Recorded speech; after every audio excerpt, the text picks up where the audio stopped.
السلام عليكم ورحمة الله وبركاته. أهلا بيكم في مطبخ الذهبي جولدن كيتشن. اللهم صل على حبيب الهادي المصطفى وعلى آله وصحبه وسلم. النهاردة عندنا بسكوت القهوة. بسكوت القهوة سهل ولذيذ جدا في الشتاء، وكل الناس هتعرف تعمله بمقادير سهلة جدا وبسيطة ومكونات موجودة في البيت. يلا بينا نبدأ ونقول بسم الله الرحمن الرحيم. أنا عندي نص كوباية زبدة، 3 معالق نشا كبار منخولين طبعا، 3/4 كوب سكر أو كوب إلا ربع، عندي صفار بيضة، عندنا معلقتين قهوة اكسبريسو اللي هي سريعة الذوبان، وعندي 3 معالق قهوة، عندنا بالظبط كوباية و3 معالق دقيق، عندنا 155 جرام دقيق، وربع معلقة بيكنج باودر. يلا بينا نبدأ ونشوف بسكوتنا الظريف الهش بسكوت القهوة هيتعمل ازاي. أول حاجة هنبدأ بيها معلقتين القهوة الكبار، هنحط عليهم بالظبط معلقتين كبار لبن سخن بالشكل دوت، وهدوبهم وهسيبهم على جنب.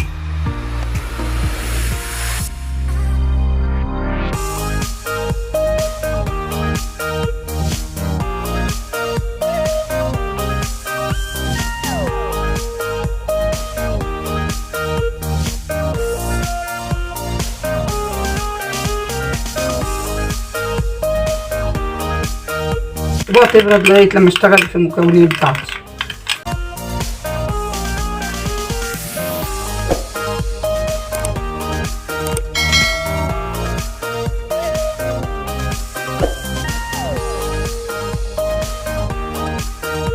اول حاجه هناخد مقدار الزبده بتاعتي اللي هي نص كوبايه زبده بدرجه حراره الغرفه، مش ساقعه.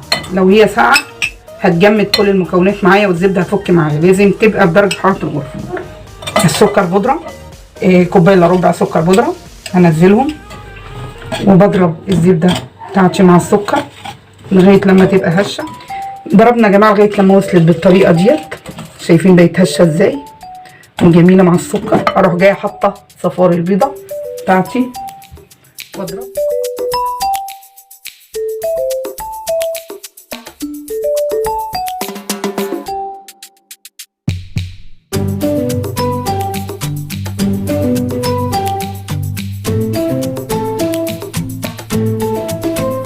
طبعا انا هنا مش بحط فانيليا، انا بكتفي ان القهوه اللي تضيع كفيله جدا ان هي تضيع ريحه البيض تماما. اهي اختفت. وبعد كده هجيب بقى معلقتين القهوه اللي انا دوبتهم، منزل بيهم على الخليط بتاعي الكريمي دوت، وبقلب.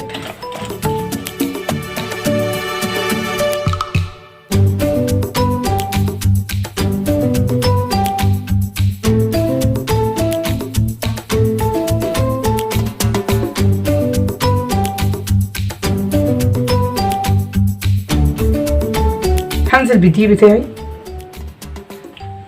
وبالنشا. النشا والدقيق بيكونوا منخولين، والكاكاو، وبعجن بيبقى العجن كده.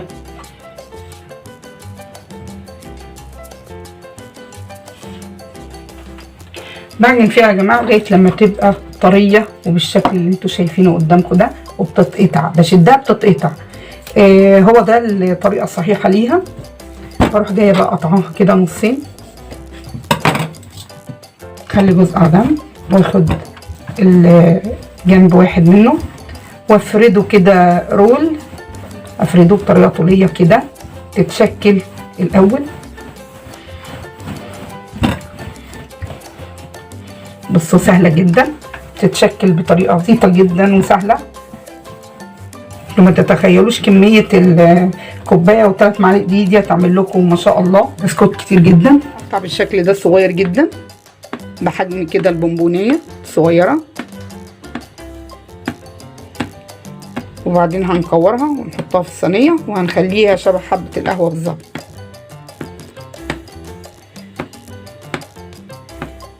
شايفين قد ايه صغيره؟ بس كده. بجيب صينيه بتاعتي بقى حاطه فيها ورقه زبده، وهي بتبقى القطعه بالشكل دوت قد البونبوني.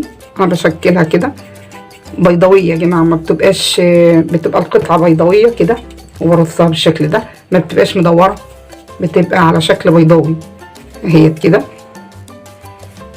وبرصها بعيد عن بعضها بالشكل اللي انتوا شايفينه دوت. تبقى كده اهوت، سهله جدا وبسيطه. بتقطعيه صغير على قد كده البق مثلا، على قد القطمه الواحده.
هنقطع بقى كده، نضغط ضغطه بسيطه كده بالسكينه في النص شبه حبه القهوه كده بالظبط.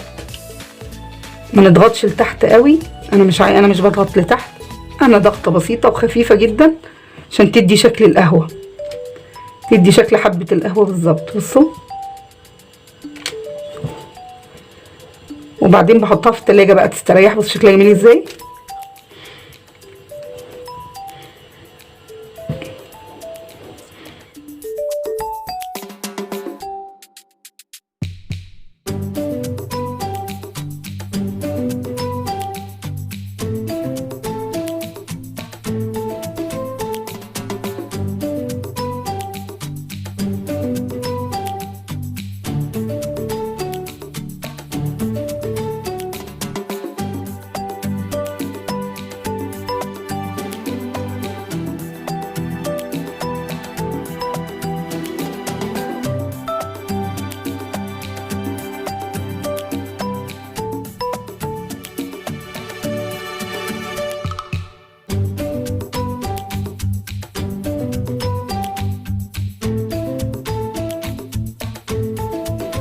شكلها يا جماعه.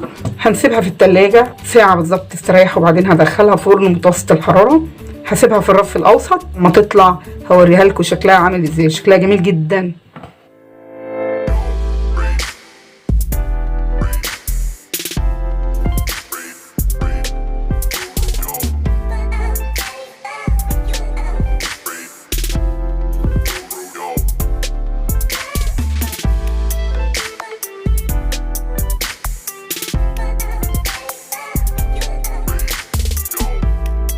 خلصنا يا جماعه خلاص بسكوت القهوه بتاعنا.